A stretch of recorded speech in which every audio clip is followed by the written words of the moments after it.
Welcome to the Teaching Kitchen. My name is Emily, chef and coordinator here at New York-Presbyterian, Hudson Valley Hospital. Welcome back to most and many of you.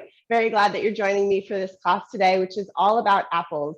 So if you've taken a look around, you may have noticed the leaves are changing, the air temperature is dropping, especially in the evenings. It's getting kind of chilly, and these little globes are falling from trees. So we are going to be talking about apples because a lot of people go apple picking and they just don't know what to do with the abundance of apples that they have. And you can make a traditional pie or crumble, and all of that is great. But as you know, here in the Teaching Kitchen, and if you don't know, we like to make things a little bit healthier, offer some options that are going to give you that nice kind of fall satisfaction of cooking with apples without tons and tons of sugar and processed, etc. So for those of you who are new to our Teaching Kitchen, welcome. And if anybody has any questions at all, please feel free to put them in our chat box. And Alita, who's volunteering to moderate with us today, very graciously will read me your questions and then we'll answer them together. So thanks everybody. So with that, let's go ahead and get started. We're making 3 dishes today. The first is going to be, what's the first one? Our apple hazelnut cake. And I'm sort of having an inclination to make these in muffin form, just so that they'll cook a little bit faster, so that you can all sort of see the end result, because we don't have 70 to 80 minutes. But I'm really excited to share this recipe with you. Full disclosure, it's still a little bit in development. I've been working on this recipe for a couple of weeks now, and I feel like I've almost got it to where I want it. So let's see how we do with this today. The second thing I wanted to make with all of you is our sweet potato and apple soup. This is kind of a nice union of 2 fall favorites. And then the third is something nice to serve with the soup. It's an apple and brie crostini. And of course, if you want to lighten it up even further, instead of using brie, you could use a nice smear of goat cheese, or some cheeses with sheep's milk are a little bit lighter. Or they have goat brie as well, which is a little bit lighter. So you got lots of options with that. So we'll talk about everything as we go. So the first thing I actually want to do is I want to start by toasting my bread, because that's only going to take a few minutes while I get everything else ready. So I got this nice whole grain bread, and I'm just going to space it. I'm only going to do a few for demo here. I'm going to put a little bit of oil. My oven is hot, and we're just going to toast this up in the oven so it gets nice and crispy. So for those of you that don't know Signal Fire Bakery, it's a really wonderful new bakery in Peekskill. And the women that run it are amazing. They make the most phenomenal bread. And you can buy great bread there. Alita, I think you said you were going to try it out. Have you had a chance to go yet? No, not yet, but it's on my list. It's on your list. Perfect. So if anybody's interested, I think they have a website. It's Signal Fire. And Alita, if you're able to find that and pop it in the chat, no worries. If not, I can send it to everybody after class. But it's nice whole grain bread made with locally sourced grains and everything. So that's kind of nice to have a new bakery in town. The other thing we're going to be making is our apple hazelnut and our soup. So I'm debating on which to start with first. I think I'm going to start with the cake and get these in. So we're going to start by peeling our apples for this. And don't worry, I'm going to talk all about apples and their health properties and all the benefits, etc. I just want to get these things moving because I want to get them in the oven so that while they're baking and roasting, etc., we can talk about the deliciousness that is involved with apples. So I'm using local apples. I have no idea what varieties they are because I actually picked them from these beautiful trees, and I think they were I'm pretty sure they're baking apples. They're basically apples are kind of divided into 4 general groups. The first group is the cider apples. These are very, very acidic. They're rich in these kind of astringent tannins, and those are the cider apples. The second is the dessert or eating apples. These are going to be your kind of crisp and juicy apples. And then your cooking apples are distinctly tart when they're raw, and they have sort of a firm flesh that tends to kind of maintain its structure when it's heated. So like if you're cooking pies or breads or anything like that, these apples, these cooking apples will actually maintain their shape instead of just kind of turning to a mush. And then you have some apples which are dual purpose. So they're either, either they can be eaten raw or they can be cooked. Like the Granny Smith is a good example of that. So these peels, I'm actually going to save them because you can save your peels and your cores and stick them in a bottle with some vinegar. I can't remember what the proportions are, so you'll have to look that up online. But you can look up for making your own apple cider vinegar. I don't think it's very hard to make, so I'm going to save these things, try to make it myself, and that way you can have your own homebrewed apple cider vinegar. If anyone's tried that, feel free to share some comments in the chat. And then meanwhile, as we chop this and get started here, I'd love to hear from all of you. What do you like to make with apples? It's definitely the season. So what's going on in your home kitchens? What are you making? What are you enjoying? What have you failed at miserably? You know, our kitchen failures are that happens to everybody. So definitely share your successes and your kitchen mishaps, because we all learn from them. So I'll share my kitchen mishap, which is the first time that I made this recipe. It came out really too dry. So I tweaked the sweetener, and instead of putting all coconut sugar, I'm now doing a little bit of maple syrup with the coconut sugar, and I'm kind of mixing that together. So that's going to add some liquid.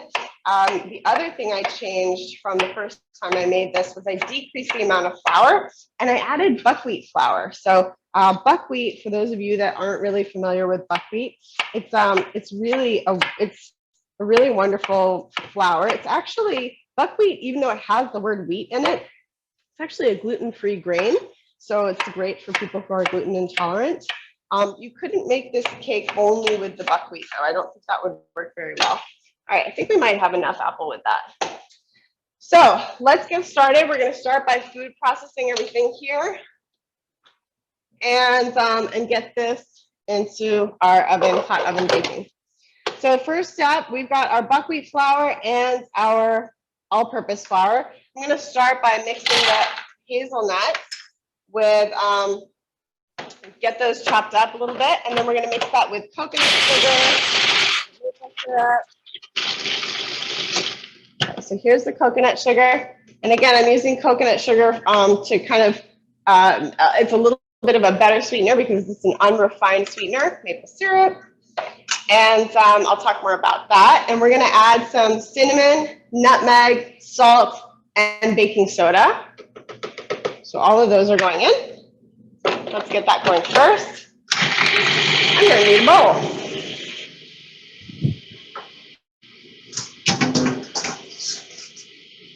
A bowl and a mixing spoon, or a spatula. That'll work too. Okay, so now this is starting to grind down.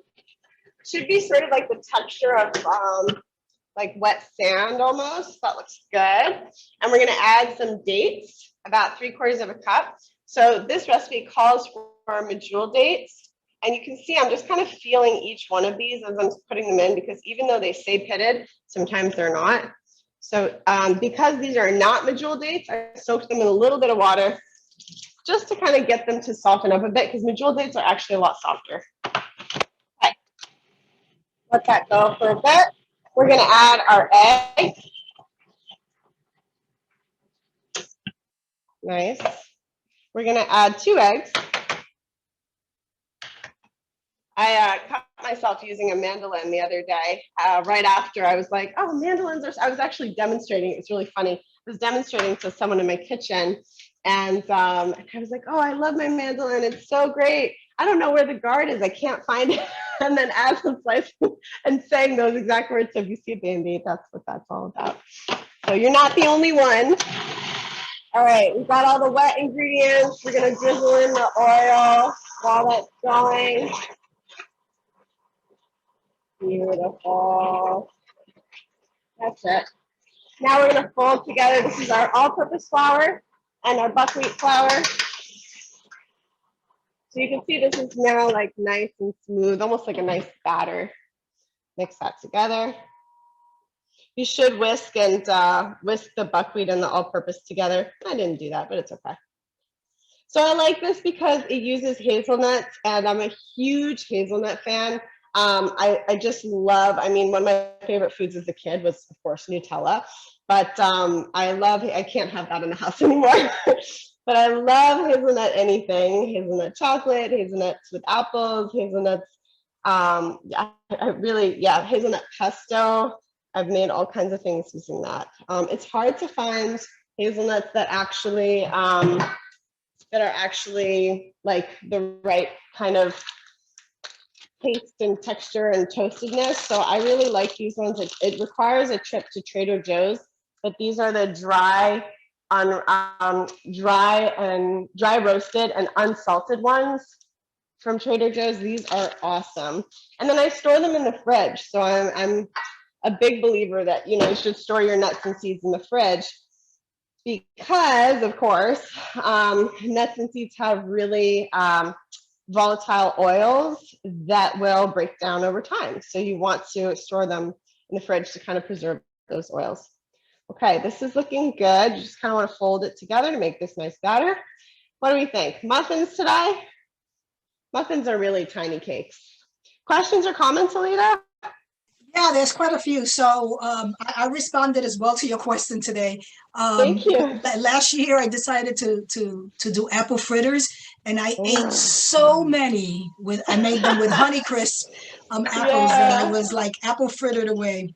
Naomi says the baked apples that you gave the recipe for last year. Oh yeah, she's been doing that. About those, Naomi. Awesome. Patricia says French toast with apples. She says she loves apple pie, but she failed the pastry part. Haven't we all? I know. He says, do the dates add a date flavor to the recipe? And can you substitute hazelnuts because she can't have any? Okay, so great questions, E. So the dates, I think they add like a nice sweetness. I wouldn't say that they distinctly taste like dates because you've got all these other, flavors in here. But this is your cake mixture. This is what it should look like, sort of this texture. Mm-hmm. Okay, but I have too much apple. We'll put it in the soup. So I guess you could make substitutions. You could, instead of the hazelnuts, you will break my heart, but I understand if you can't have them, you can't have them. You could use maybe almond flour instead. I think that would work well because it's, also a nut. What actually might be delicious too, I don't know if you can have these, is pecans. If you wanted to just toast up some pecans, never know how to say that, but I guess it's tomato, right? So if you wanted to use pecans, that would work pretty well for this recipe, I think, because you'd still get that like deep roasted flavor. I wouldn't use walnuts only because walnuts, they tend to have, the skins tend to have a bitter taste. So when you're making like a delicious sweet cake, I think that the walnuts can be a bit better. Yeah. Anyone have other suggestions for our friend who can't enjoy hazelnuts but can enjoy many other things? So there's a question. There's a question from Jackie. Yeah. Well, actually, Denise wanted muffins, so she gets her wish today. Good. Jackie says, can you leave out the buckwheat flour or substitute some other flour? So yeah, the buckwheat flour, I included the buckwheat flour because it just adds a really cool kind of flavor. Honestly, I like the taste that it gives it. But you can leave it out. You could just use all-purpose for this instead of the buckwheat. Yeah, just use like an extra quarter cup of all-purpose. All right, in they go. Let's check on our bread. Any other questions about this recipe? I know I went kind of fast. Not at this point. They look delicious. Okay, let's see how they do. So our bread is looking good. It's kind of toasting nicely. You can flip it over and toast it on the other side a little bit too. Use tongs if you just saw me do that with my hands because that was hot. So try to use tongs. I have a bad habit of wanting to do everything with my hands. So our next recipe is going to be the soup. So let's get started. We've got sweet potatoes, delicious, wonderful. And I'll talk about those health properties in a moment. I do want to just break this apart because I have my sheet pan. We're gonna roast everything. So get your sheet pan ready. Parchment paper helps with the cleaning, but it's not necessary. Move that off to the side. We'll put a little bit of olive oil down on the parchment paper. And I think they're at the same temperature. Let's see, apple hazelnut cake is 350 and sweet potato apple soup is 375. So we can, split the difference. We'll put it at 365. There we go. All right, we've got some peeled and chopped sweet potatoes. I'll show you how I did that. Make some space for them. And we're gonna add, anybody know what this is? Nice fall vegetable. This is something that that a lot of people tend to forget about, this parsnip. So if you've never used a parsnip before, it's really fun. It's a nice veggie. It's got really sort of a cool flavor. It's kind of like, I don't know how you would describe it, like the cross between celery and what am I looking for? Celery and what? Some kind of root vegetable, maybe a celery and a carrot, I guess. That would kind of be the best explanation, somewhere between a celery and a carrot. So I usually just chop the skinny part up to the really thick part, make a tunnel, cut through with my hand when I get there, so I have a flat surface, and then keep chopping. So everything kind of ends up more or less the same size.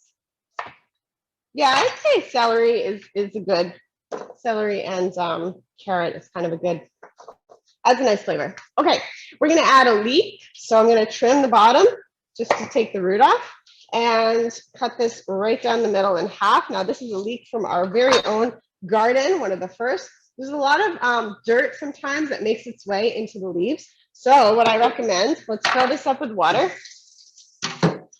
Get this ready for a little bath. And then you're gonna just slice up your leek. You're gonna roast this up with the apple. The apple's gonna get peeled and roasted too. We have to wash it first. So put it in a little water bath. The leeks float. See, they go to the top there. So you can kind of massage, break them up, and then put them in. All right. So everything just gets roasted and then it gets blended. It's very, very simple soup. We're going to blend it with a little bit of vegetable stock. You can also use water if you'd like. Veggie stock, of course, will give it extra flavor, so that's nice. And then let's not forget, we're adding apples to this too, because that's the name of the game today. So peel. If you notice how I peel, I hold it at the bottom, then I go from the top, and I use my thumb like a little lever. So it's really quick, pulling against, right? And then with my left hand, I turn. So you can just practice that motion. And then you'll have your peeled apples. I usually do one swoop around the bottom and you're done. All right, so once more, top to bottom, using your thumb as a lever, push. And the kind of peeler I'm using today, it's really my favorite one. I think it works really well because it just lets you, instead of just like peeling like this and having these little tiny pieces of apple, you get these long strips, so it's a lot faster. Okay, questions or comments? There is a question about the muffin recipe. Can you use all almond flour? Ooh, to make it like totally gluten-free. As I said, this recipe is still a little bit in development, so I'm working on it. I think it could work. The only thing with the almond flour might be, let me think about that for a little bit. I want to look at the recipe and see. Okay. All right, so if you use all almond flour, instead of the hazelnuts, the all-purpose, and the buckwheat, ooh, interesting. So that would make a total of 1 3/4 cups of almond flour. I really don't know if that would work. I think you probably could. If you have the opportunity to maybe add some oat flour to that, if oats are okay, because those are also gluten-free, I would because almond flour tends to be really heavy and dense. So you might end up with something that's just a little too dense. That's what I'm worried about. So let's go with maybe. And if you're feeling adventurous and you really want to try it, I would start with like 1 cup of almond flour and half a cup of oat flour and see how that does. All right, we're gonna add some more oil. We gotta get this roasting. A little bit of salt. Freshly ground coriander, oops, which I mixed with more salt. And hopefully this won't be too salty. You guys know the trick, right? If something's too salty. I don't know if you know it, but if you don't, it's a good one. If anything's too salty, adding a squeeze of lemon or lime juice, that'll really help to kind of balance out the saltiness. All right, let's put this in the oven. Let's take out our little toast creatures that are in there. They're probably toasted. Put them off to the side for a minute. I have a big kitchen, but sometimes it feels small. Okay, put this in. And off you go. So we've got all that in there. Now take a moment, breathe. Everything's in the oven. It's all good.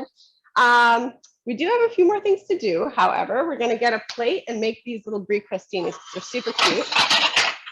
So you have a nice whole grain bread here, and I've toasted it on both sides. I actually like to kind of make them as a whole toast, but you can cut them in half or in triangles if you want to, you know, be fairly elegant about it. That's nice too. Always nice to have a little elegance. Humble elegance, you know what I mean. We've got our recipe here, apple and brie crostini. So we've toasted, we've done the first step. Now we're going to cut our brie into slices, put it on top of the crostini, then we're going to put it back in the oven. So you could actually do this right on the sheet pan, but the sheet pan's hot, so I didn't want to put the hot sheet pan on the cutting board.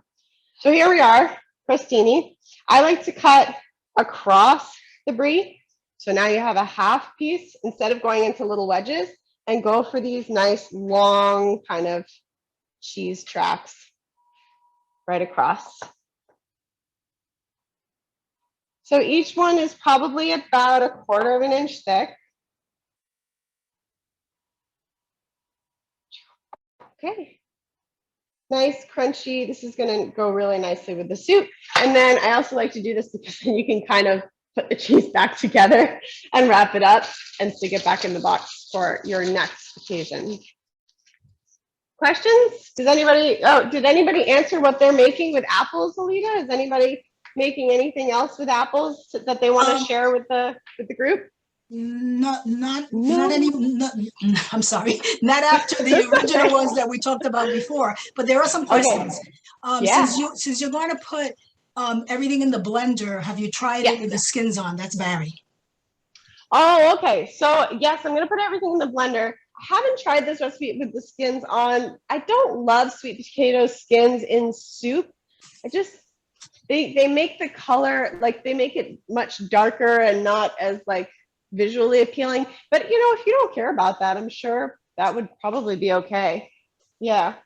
And then Lisa has a question. Is it faster to peel the apples in a single spiral? Oh, like to go from the top and peel around and around and around. You know, the fastest technique is the one that you feel most comfortable with. The one that you feel like you can hold the peeler and manipulate it comfortably. That's going to be the fastest technique.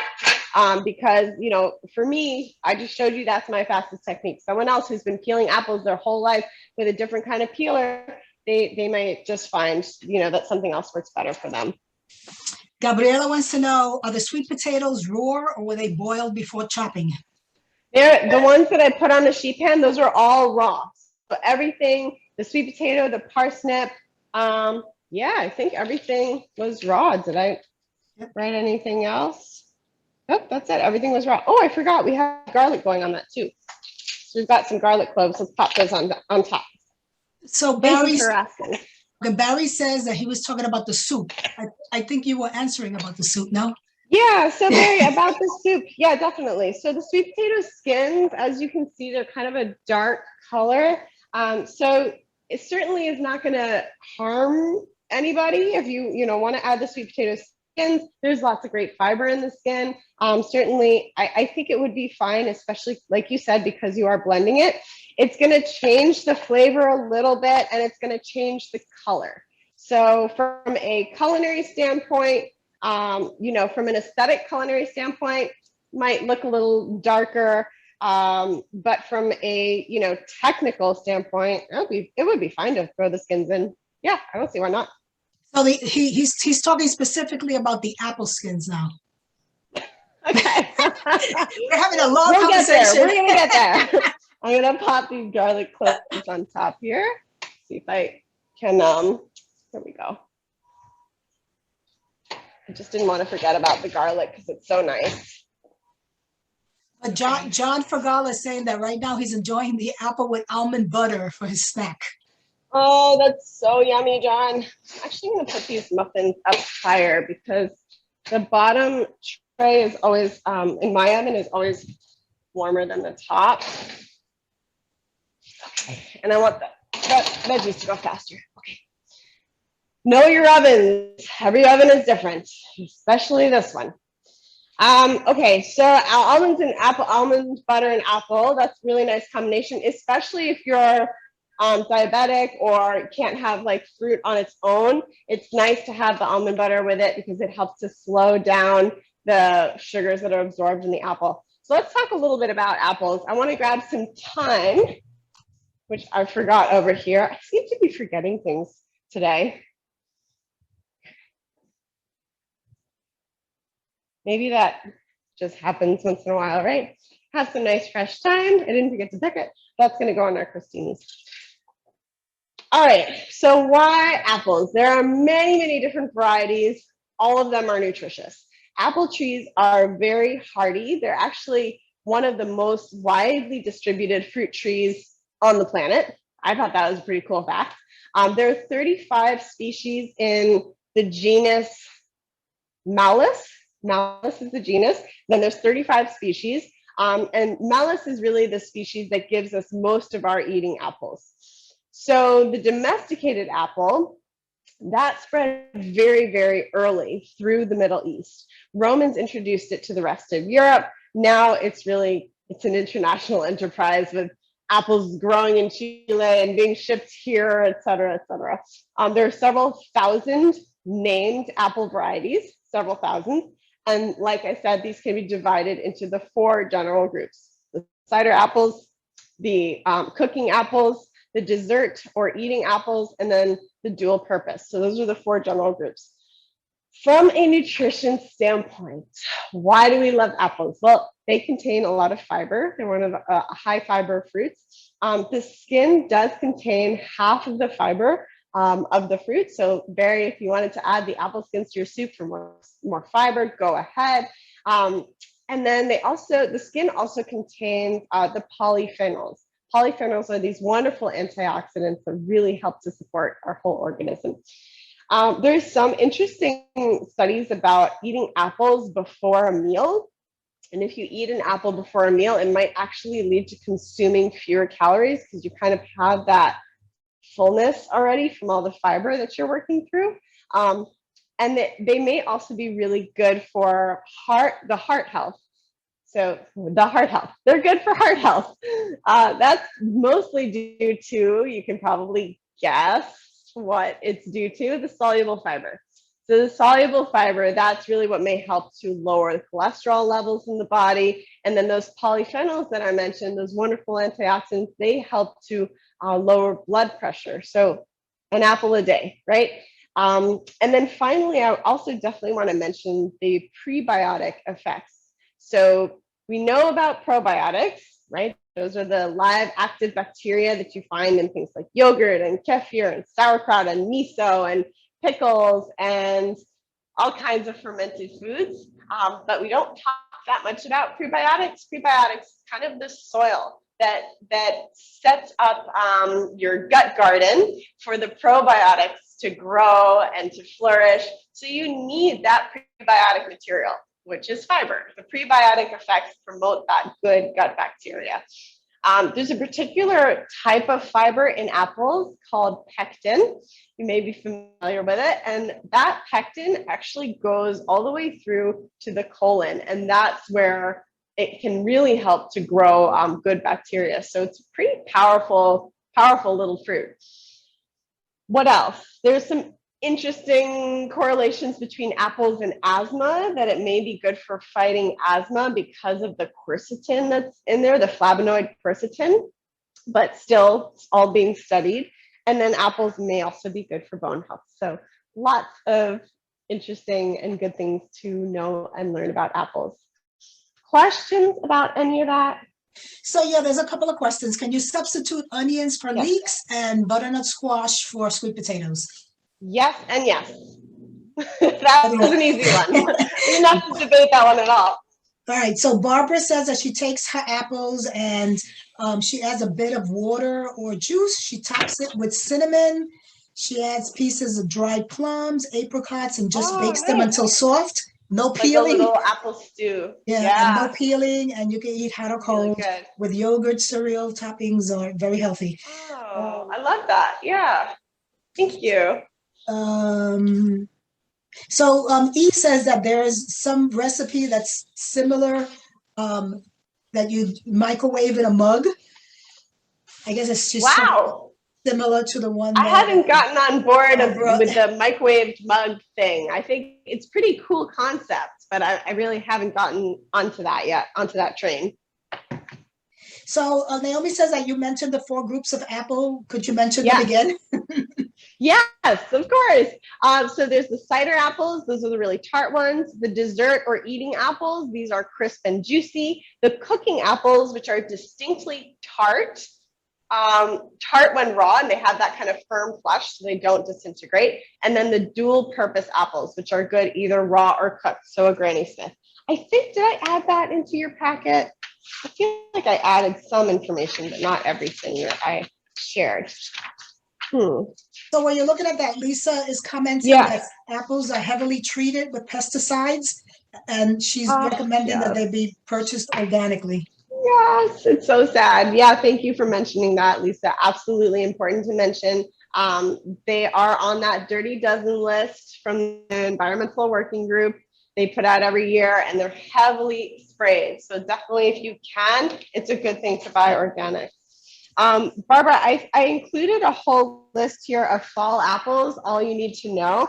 And I wrote all the different kinds of apples and what the best uses are. I have to admit, I did not write this, but I really liked it because it broke it down in a really, really understandable kind of way.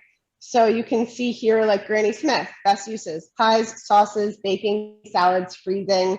The pippin, which is great for baking. It also describes a little bit about like what the flavor is. So you can see Gravenstein, super tart, short season, best uses. So this is a really good chart for you to bring to your farmer's market and pick out the kind of apple that you want.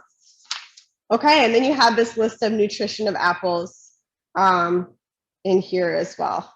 We didn't really talk about diabetes, but there is a list.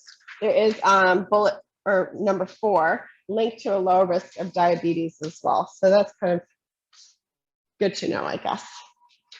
All right, let's check on our muffins. I feel like it's time for them to come out. See how they're doing. Come on, out you get. Okay. So they look good. You can see they're nice and puffy. And how do you know they're done? Well, you can kind of poke and see that they are springing back. So these are done. They look really good. Let's let them cool down. I'm gonna put them over here, cool them down. And I made some quick vegetable broth because, like I mentioned, I didn't have any. So I'm gonna strain that. And how did I make it? I just threw together some carrots, some celery, some onions, some herbs, didn't peel anything, some black pepper, and now you can see I'm straining everything. So this is going to be my hot soup stock. I was thinking about it. It's like when you make your own vegetable broth, you're really making like a vegetable tea, kind of what you're doing. So it's a long brew. So this is, freshly made veggie stock. And I just let it sit for about an hour on the stove because I wanted this soup to have like a little bit more flavor. So let's put our crostini back in to get that cheese melted. I don't know if these veggies are going to be roasted enough in time. I did not time this class perfectly today. I'm going to have to work on that. So, but while they are roasting, I did want to offer a few topping ideas for the soup because it's nice to have a nice creamy soup, but some people really like texture. They like to have like, otherwise you may feel like, oh, I'm just eating baby food or something like that. I certainly have a friend that prefers his soups chunky. So this one's for my friend that likes chunky soup. And what you can do, first of all, you can blend part of it and leave some of it, kind of textured. Or if you want, this is my little secret weapon for soups, raw pepitas. So, sorry, I'm like my cauldron of steam. It's very Halloween in here, right? So I'm gonna start just by turning on an empty skillet, nothing in it. And we're just gonna dry toast these. So you can do this with any kind of nut or seed, just on a low, medium heat. Pop up in the bag. It's hard not having a thumb sometimes. Like really making my life, slowing me down. So you can go ahead, pop up in the bag and sprinkle them in there. You don't want to put so many that they're on top of each other, just kind of in one layer, and let the heat do the rest. You don't have to do anything else. They'll start to kind of like jump around and move. And that's how you know they're kind of close to done when they start to pop open. It's really fun when you toast pepitas because they're very they talk back. They're kind of good communicators. They'll tell you when they're done. So I'm going to pick some thyme. Just going to pull it off the stem. Interesting. The Band-Aid's actually helping with this task. Who would have thought? Discovery. All right, everybody, try putting on a Band-Aid around your thumb and pull your thyme. It's kind of amazing. It really helps. All right. Happy kitchen accidents. We have our fresh thyme. We're going to put a little bit of honey on this with the brie and the bread. And then, of course, we're going to slice up some apples to go with this too. Any other questions or comments? And now we're coming up on our time. Yeah, there's a question from E. Are local apples heavily sprayed? Hey, so that's a good question, E. So the best way to check is just to ask. Ask the person that you're buying the apples from, what kind of sprays and pesticides do you use?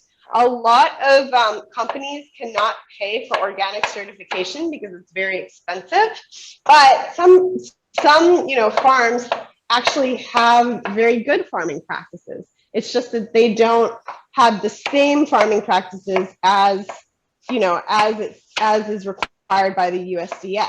So just have a conversation and say, hey, I'd really like to know. I know that it's very hard to get organically certified. It's very expensive. Can you just tell me a little bit about your growing practices and, what's involved, what kinds of sprays do you use? And you just have to trust that hopefully they're doing the right thing. Yeah. So Barbara says, is there any truth to the produce wash? That is, you combine salt and vinegar with water and then you soak it to remove the pesticides. So that's something I don't know, Barbara, honestly, because I have not I have not seen any kind of rigorous studies or science around that. It certainly gives me a little bit of peace of mind to soak things in white vinegar. I do that sometimes, but I'm not sure. I don't really know. Okay. And Denise says, you're awesome. So give yourself a break. Thanks, Denise. That's nice of you. All right, so we've got these pepitas are starting to pop, so I'm just kind of moving them around the pan a little bit. Once they start to pop, turn the heat off. Turn the heat off and just let them go because the residual heat from the pan will keep them cooking. So you could just let them sit there until you're ready to put them with your soup. So we're going to add a cup of apple cider to this soup recipe. And I think that's it. I didn't forget anything, right? Right, everybody? Just check me today. All right, so you just want to add a cup of cider. And if you don't have apple cider, you can make your own. Let's take our little brie. Oh, that looks so good. You can see now the brie is like beautifully melted. So as I mentioned, if you don't have apple cider, you can make your own. I'm not suggesting that you go out and buy a cider press, et cetera, et cetera. I'm suggesting that you take your whole apple, put it in the blender with a little bit of water, blend it as best you can, and then strain it. And you'll get more of an apple juice, but you can use that instead. It's really nice with that too. And sometimes, you know, we don't actually end up using the whole the whole apple cider, but you buy a giant container of apple cider and, you know, it's really not all that, it's not something that I use often. So another thing that I'll do though is I'll freeze it. So I'll pour it into like a measuring cup, and then I'll freeze the apple cider. So anytime I want to make a soup that includes a little apple cider, or I want to put some in like an apple pie or an apple crumble or something like that, then I can have it ready, because otherwise it's like, I really don't use apple cider much other than to cook stuff. So, all right, we've got our thyme, we've got our apples, a little drizzle of honey. So this is a nice, elegant crostini that's, you know, really has some great fall flavors. It looks really beautiful. And it's really hot, so I'm going to be careful. And it goes really nicely with this soup recipe. Let me bring this close so you can all see it. Ta-da! You can see I kind of like fanned out the apples. Just ignore my little Band-Aid thumb. Pay no attention to that. Okay, let's blend up our veggies because it is time for you to go. And I know we started about 5 minutes late today, so I apologize for all that. Okay, so let's see how they're doing. So I'm gonna grab a couple sweet potatoes. Yeah, these are not done. I apologize. They're definitely starting to get soft, but they're not soft enough yet. So how do I know? Because you want to be able to push through the sweet potato and have little to no resistance. And these sweet potatoes you can kind of push through them, but they're still a little bit raw on the inside. So we're going to make pretend. Take the sweet potatoes, put them in the blender. So add your hot broth, blender top on, pop it on, blend it, and then top it with the pumpkin seeds, and that's going to be your soup. So what I will do is I'm going to keep cooking this, and then I'll take a picture of it when it's done, and I'll send you all a beautiful photograph along with your feedback survey, and that will be, yeah, that will be that. So any questions or comments before I close class? And again, yes, I'm sorry we didn't get to completely finish our dish. So E says that salt helps kill germs, supposedly the chloride part of it. So that's cool. Amy Cassidy says, so good to see you. This was a fun class. And E Thank says, you mean you aren't making apple cider too? I know. Valerie says Emily is the best, and Denise says yum and thank you. And Diane says you are efficient, amazing to lecture and cook too. Wow. Thank you, Diane. You're all so kind, and thank you so much for joining this afternoon. And I just want to show you these muffins because they look amazing. So you can see. Right, beautiful. So they're soft, they're tender, they're moist. Actually, this is exactly what I wanted out of this recipe.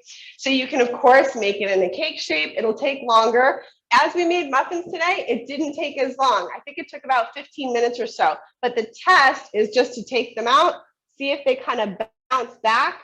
There'll be like a slight indent, but they will kind of spring back. And that's how I like to tell if they're done. You can also do the toothpick test. Run it through and see if the toothpick comes out. I don't like my toothpick to come out totally clean because then I find that things are too dry. So like a crumb or 2 or 3 on the toothpick, that totally works. All right, everybody. Thank you for joining me. Thank you, Alita, for moderating. Great to have you all here. I hope you enjoy apples and apple season it's a wonderful time of year. So soak it in, and you can freeze the muffins. You can freeze the soup. You have to eat the crostini though. You have to eat the crostini. Everything else you can freeze and enjoy in the later months when you don't have access to so many wonderful local Hudson Valley apples. Bye, everyone.